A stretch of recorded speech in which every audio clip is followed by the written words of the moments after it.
सुधाकर बडगुजर यांची अखेर भाजपात एंट्री। बबन घोलप, नैना घोलप आणि अशोक मुर्तडक ही भाजपात। महाजनांची मध्यस्थी यशस्वी। पक्षप्रवेशापर्यंत बावनकुळे आणि रवींद्र चव्हाण मात्र अनभिज्ञ।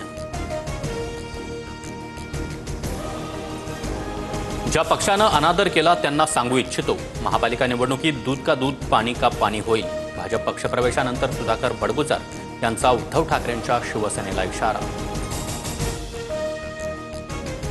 जोपर्यंत न्यायालय दोषी ठरवत नाही तोपर्यंत कुणाला क्रिटिसाइज करू नये। दहशतवाद्यांसोबत संबंध असल्याच्या बडगुजर यांच्यावरील आरोपांनंतर चंद्रशेखर बावनकुळेंचं प्रत्युत्तर। सुधाकर बडगुजर यांचा प्रवास हिंदुत्वाच्या दिशेनं जोमाने सुरू। हिंदुत्वासाठी कुणी काम करत असल्यास आक्षेप घ्यायची गरज नाही। बडगुजर यांच्या भाजप प्रवेशानंतर नितेश राणे यांचे सूर बदलले। दोन्ही राष्ट्रवादी एकत्र येण्याला शरद पवारांचा विरोध। संधी साधूपणा करणाऱ्यांना आणि भाजपसोबत गेलेल्यांना सोबत घेऊ शकत नाही, पवारांची भूमिका। महाराष्ट्रात शाहू फुले आंबेडकरांचे विचार रुजलेले आहेत, तेच विचार घेऊन पुढे जातोय। शरद पवारांच्या भाजपसोबत न जाण्याच्या भूमिकेवर अजित पवार यांची प्रतिक्रिया। अजित पवारांचा कारखान्याचा अनुभव 25 वर्ष तर माझा 65 वर्षे। मी 100 वर्ष जगणार आणि लढत राहणार। चंद्रराव तावरे यांनी अजित पवारांचं चॅलेंज स्वीकारलं।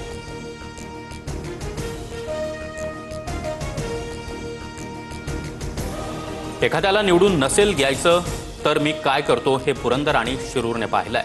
माळेगाव कारखाना निवडणूक प्रचार सभेत अजित पवार यांचं वक्तव्य, तर दादांनी आपला अपमान केल्याचं म्हणत विजय शिवतारेंची नाराजी। पत्रकार परिषद घेऊन प्रत्युत्तर देणार। पुण्याचे पालकमंत्री अजित पवार यांच्याकडून कुंडमळ्यातील दुर्घटनाग्रस्त पुलाची पाहणी। कुंडमळा पूल 8 ते 10 महिन्यात पाडून विविंग गॅलरी बनवणार। राज्यातील धोकादायक पूलही पाडणार, अजित पवारांची माहिती। सुनील तटकरेंचं कुटुंब भ्रष्टाचारी। तटकरेंच्या कुटुंबियांनी सरकारी जमीन लाटली, महेंद्र थोरवेंचा आरोप। थोरवे लवकरच सगळे पुरावे देणार।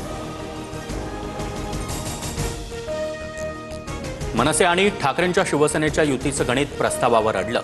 आमची ताकद जास्त, आमच्या अटींवर युती व्हावी, ठाकरेंच्या शिवसेनेची भूमिका, सूत्रांची माहिती। जळगावात 14 वर्षीय विद्यार्थ्याची गळा चिरून हत्या। नरवळीमधून हत्या झाल्याचा पोलिसांना संशय। एरंडोल तालुक्यातल्या रिंगण गावातील धक्कादायक प्रकार। संतप्त ग्रामस्थांचा राष्ट्रीय महामार्गावर रास्ता रोको। धर्मांतराच्या छळाला कंटाळून आत्महत्या केलेल्या ऋतुजा राजगेच्या न्यायासाठी सांगली एकवटली। गोपीचंद पडळकरांच्या नेतृत्वात भाजपचा मशाल मोर्चा। धर्मांतर विरोधी कायद्याची मागणी। डीजीसीएची एअर इंडियाच्या अभियांत्रिकी विभागाला नोटीस। विमान अपघाताबाबत चौकशीसाठी बोलावलं। एअर इंडियाच्या बोईंग विमानामध्ये झालेल्या बिघाडासंदर्भात खुलासा मागितला। अहमदाबादमधील दुर्घटनेनंतर एअर इंडियामागे शुक्लकाष्ट। 12 जून ते 17 जून दरम्यान एअर इंडियाची 66 उड्डाणं रद्द। सर्व सेफ्टी चेक संदर्भात मार्गदर्शक सूचना पूर्ण करून विमान सेवा द्या, डीजीसीएचे निर्देश।